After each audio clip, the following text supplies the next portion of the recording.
You know, there's a comfortable lie we all tell ourselves in electronics. It's the lie of the data sheet. Hmm. You look up a component, say a standard 1N4148 diode, and the document gives you these pristine absolute numbers. Forward voltage is X, maximum current is Y. It feels so deterministic. It's the spherical cow in a vacuum Right. problem, right? In the datasheet, that component is a perfect mathematical model, but on Yeah. your workbench, Yeah. it's a slice of messy physics. It's a crystal lattice subject to, chaos, manufacturing tolerances, and even the temperature of the room you're sitting in. And that gap between the model and the reality is usually where things break. Or catch fire. Usually catch fire, yes. That is exactly what we're digging into today. We're looking at a really specific piece of hardware design, and it's coming out of the Electronic Design Workshop at NSUT. That's Netaji Shubhai's University of Technology. And this is all based on the work of Dr. Donna J.V. Godre. Dr. Godre is something of a legend in embedded systems education. And what I really appreciate about this source material is that it isn't about some complex new microcontroller or AI on the edge. Oh. It's about going back to first principles. He designed a system, an automatic diode curve tracer 2, to basically force students to stop looking at the datasheet and start interrogating the component itself. Interrogating is the perfect word for it, because this isn't just measuring resistance. This is a setup that, it basically tortures the component to see what makes it tick. We're going to break down the circuit design, some of the clever measurement tricks, especially around grounding, and then the thermal stress test. Which involves a soldering iron and some intentional abuse. We'll get to the abuse later, but let's establish the mission here. We're talking about visualizing VI characteristics, voltage versus current. Right. So why can't I just use my multimeter for this? Yeah. It has a diode test mode. It beeps. It gives me a number, usually 0.6 or 0.7 volts. Isn't that enough? For a go-no-go test, sure. Is it broken? Yes or no. But that number, that 0.7 volts, is just a snapshot. Okay. It implies the diode is a digital switch. It's off, and then suddenly at 0.7 volts, boom, it's on. But nature doesn't work like that. The transition is a curve. It's analog. Right. To understand the efficiency of a power supply or, the color accuracy of an LED, or even to spot a counterfeit part, you need to see the shape of that transition. You need the curve. So we need a machine that can draw that curve in real time. Let's walk through the architecture that Dr. Godre laid out. It looks deceptively simple on paper, but I feel like there are some traps hidden in there. There are absolutely traps, but the basic structure is 3 parts. You've got a signal source, the device under test, or DUT, Right. and the sensing mechanism. Okay, let's start with the source. The schematic calls for a ramp signal. Right. So if we want to graph behavior, we have to sweep through a range of potentials. We need a variable input. So we generate a sawtooth wave. Okay. It starts at 0 volts, and it just ramps linearly up to 5 volts. And the frequency here is specific. The design calls for 100 hertz. Why that speed? I mean, why not 1 hertz or 1,000? It's a sweet spot for visualization. At 100 hertz, that whole 0 to 5 volt sweep happens in 10 milliseconds. It's fast enough that when you look at the oscilloscope screen, with persistence of vision and the scope's refresh rate, you see a solid line. If it were 1 hertz, you'd just see a dot crawling across the screen. Exactly, just a dot moving slowly. And if it were, say, 10 kilohertz, Too fast. then you start running into other problems. High-frequency impedance issues, parasitic capacitance, the diode's reverse recovery time might start messing with the image. So 100 hertz is slow enough to be DC-ish, but fast enough to look static. Okay, so 100 times a second, we're basically asking the diode, how much current do you let through at 0.1 volts? How about 1 volt? How about 4 volts? We're probing its entire operational range, just continuously. Correct. Now, we've got this ramp wave pushing electrons. The circuit path is a simple series circuit. The source, a resistor R1, and then the diode, which is connected to ground. Standard series loop. But the value of R1 is really emphasized in the notes. 100 ohms. Why that specific value? It serves 2 masters here, really. First, it's a current limiter. If we just push 5 volts into a diode without a resistor, what happens? Ideally, a diode has 0 resistance once it turns on. So Ohm's law says current goes to infinity. And the diode becomes a firecracker. Right. We have to cap that current. So with 100 ohms at 5 volts, the max current is about 50 milliamps. That's safe for most diodes and LEDs, but it's high enough to see the full curve. But it's also the sensor, isn't it? This is where the measurement gets tricky. That's the second master. We're hooking this up to a DSO, a Digital Storage Oscilloscope. And scopes are fantastic, but they have a major limitation that I think students often forget. They're voltmeters. They are voltmeters. They measure potential difference. They cannot inherently measure current flow. They don't have a built-in current shunt on the BNC connector. No. So we have to trick the scope. We Yeah. use Ohm's law, V equals I times R. So if we measure the voltage drop across that 100 ohm resistor, We know the current. we know the current flowing through it. And since the resistance is fixed, the voltage drop is a direct proxy for current. And because it's 100 ohms, the math is easy. 1 volt drop is 10 milliamps. Makes the mental scaling very, very straightforward. Okay, but here is where the design gets into that trap territory you mentioned. And this is where I think a lot of junior engineers would get tripped up. You have this resistor sitting between the signal generator and the diode. It's floating. Yes, neither side of that resistor is connected to ground. So if I just take my standard oscilloscope probe, the one with that little black alligator clip for ground, and I clip it to one side of that resistor and the tip to the other side, what happens? You ruin your day. Walk us through the disaster. Okay, so on a standard bench scope, the outer ring of that BNC connector is physically tied to earth ground through the power plug. That black alligator clip on your probe, Right. that is welded to the building's earth ground. So it's a 0-volt anchor. It's not just a negative input. It is literally the entire planet. Exactly. Now look at the schematic. The top of the resistor is connected to your signal generator's output. If you clip your ground lead there, You're shorting the generator to ground. you've taken your signal generator's output and shorted it directly to the earth. Poof. Not good. Best case, the protection circuit kicks in. Worst case, you blow the output stage of the generator. And what if you clip it to the bottom of the resistor, between the resistor and the diode? Then you're just shorting out the diode. You've created a path to ground that bypasses the component you're trying to test. Ah. The current will take the path of least resistance, your probe wire, and just ignore the diode completely. You'll just see a straight line. So we cannot touch this floating resistor with a standard probe. Which brings us to the crucial component in Dr. Godre's design, the difference amplifier. This is the elegant fix. We use an op-amp configured as a differential amplifier. It has two inputs. It looks at the voltage at the top of the resistor and the voltage at the bottom. And it subtracts them. It subtracts them mathematically, V top minus V bottom, and then it outputs a single voltage that's relative to ground. It essentially teleports that floating voltage measurement down to a ground reference signal that the oscilloscope can safely digest. This also handles common mode noise, right? I feel like that's a term that gets thrown around, but maybe not explained well in this context. It's probably the most important job of the op-amp here. I mean, think about what that resistor is doing. It's sitting on top of the ramp signal. Okay. So both sides of that resistor are swinging up and down from 0 to 5 volts 100 times a second. That massive swinging voltage is the common mode signal. Is the background noise. It's not just noise, it's a roaring ocean.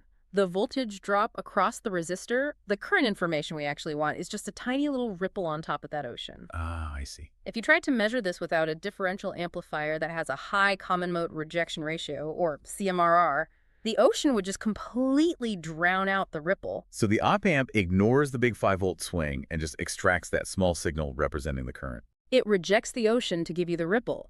Without that difference amp, this circuit simply does not work. Okay, so we have our signal safe and sound. Yeah. Channel 1 of the scope is connected directly across the diode, that's our x-axis, voltage across the component. Yeah. Channel 2 is coming from our difference amp, that's our y-axis, current flowing through the component.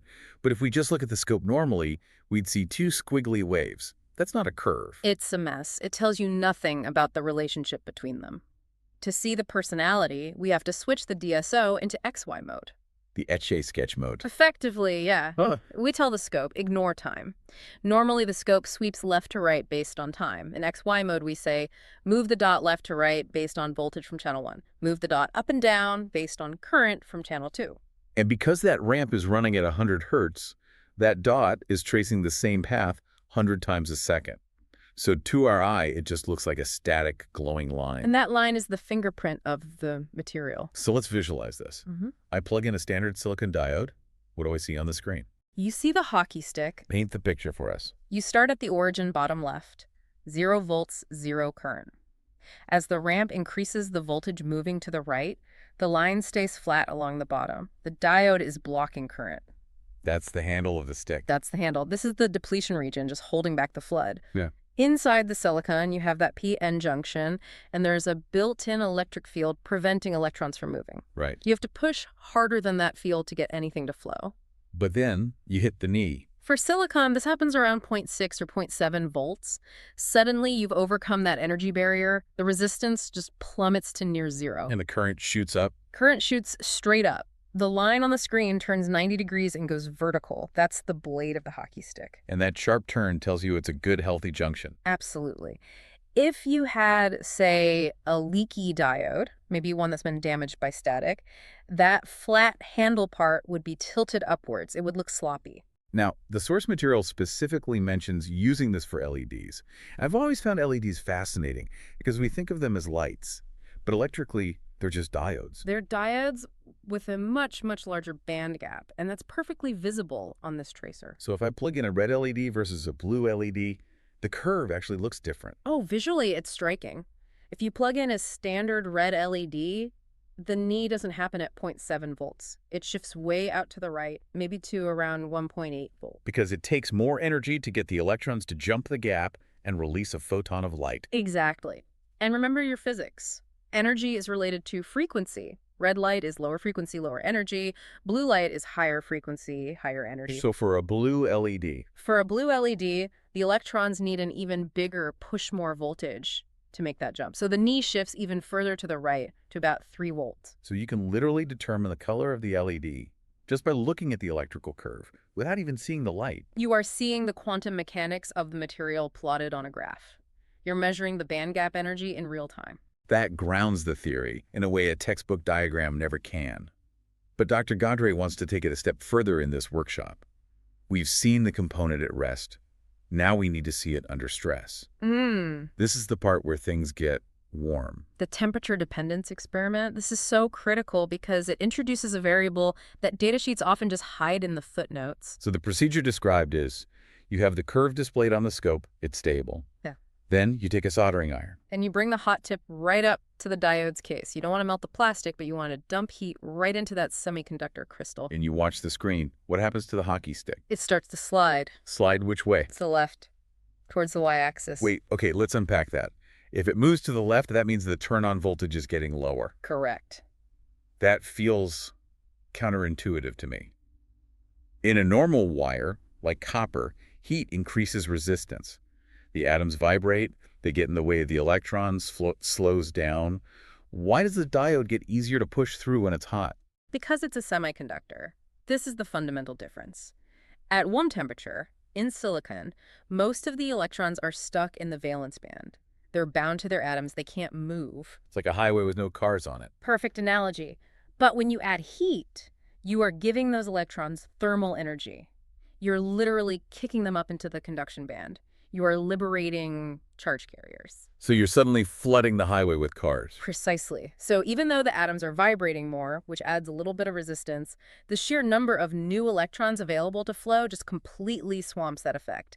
The net resistance drops, the diode turns on earlier. So the curve slides left. And this visualizes a nightmare scenario for engineers: thermal runaway. It's a positive feedback loop from hell. Think about it. The diode gets hot, so its resistance drops. Because resistance drops, if the voltage is constant, it draws more current. And power equals current squared times resistance. So it generates more heat. Which generates more carriers. Which lowers resistance further. Which draws even more current. Until the magic smoke comes out. Exactly. And seeing that curve slide left in real time, watching the physics degrade before your eyes, it instills a respect for thermal management that a textbook never can. When you see how sensitive that PN junction is to a simple soldering iron, you realize why we put massive heat sinks on CPU power regulators. It's not just about keeping them cool for performance. It's about keeping them from sliding into a state where they destroy themselves. It shifts the student's mindset from digital logic to analog reality. Speaking of reality, the source brings up a practical point about using a DSO versus the old analog scopes. It's the ability to capture this data. And this is vital for the academic side of it. The source mentions generating a latex report. If you were using an old cathode ray scope, you'd have to, take a Polaroid or trace the screen with a pencil? Which is charming, but pretty useless for data analysis. With the DSO, Dr. Gadre's students can just hit save. They can capture the curve of the diode at 25 degrees Celsius, heat it up, capture the curve at 80 degrees, and then overlay them digitally in their report. It transforms a fleeting observation into hard data. And it allows for detailed analysis later. You can calculate the exact temperature coefficient, how many millivolts the knee shifts per degree Celsius. For silicon, it's usually about -2 millivolts per degree. That seems like such a tiny number. 0.002 of a volt? It sounds small, but inside a processor running at 3 gigahertz with 1 billion transistors, if the temperature spikes by 50 degrees, that -2 milliV shift happens 1 billion times over. It completely changes the timing, the switching thresholds, and the power leakage of the entire chip. It's the butterfly effect, but with electrons. It really is. That tiny shift on the curve tracer is the reason your phone gets hot when you play a 3D game. It's the reason data centers need so much air conditioning. You know, looking at this whole system, the signal generator, the 100-ohm resistor, the op-amp, the scope, it's a reminder that building the tool is just as important as the measurement itself. Dr. Gadre could have just bought a commercial curve tracer for the lab. They exist. They do, and they are expensive black boxes. But if you just buy the tool, the students are just pressing a button. By building the tracer, they have to understand ground loops. They have to understand op-amp common mode rejection. They have to understand current limiting. They aren't just consumers of data, they are architects of the inquiry. That's the definition of a good engineer, someone who understands the limitations of their tools because they know how the tool actually works. It makes me wonder what other simple components we take for granted. We see a resistor or a capacitor and just think, boring. But they all have these hidden behaviors. Oh, absolutely. Capacitors change value with voltage. Resistors generate thermal noise. Every component has a secret life that the datasheet just glosses over. This curve tracer is just one way to peek behind that curtain. So we've taken a journey from a static datasheet to a dynamic, heat-sensitive living curve on a screen. We've seen that a diode isn't just a switch. It's a complex quantum device that reacts to its environment. And we've learned that digital electronics is just a convenient abstraction layer sitting on top of some very, very messy analog physics. It's a sobering thought. The next time my laptop fan spins up like a jet engine, I'm going to picture that hockey stick curve sliding to the left, trying desperately not to crash into the y-axis. It's fighting physics for you every single second of the day. That it is.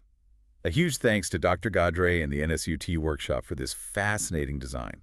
It's a beautiful example of how simple circuits can reveal deep truths. Simple is often the hardest to get right. Absolutely. Well, that's it for this deep dive. Stay curious, look beyond the datasheet, and keep questioning what's really happening on your workbench. We'll catch you next time.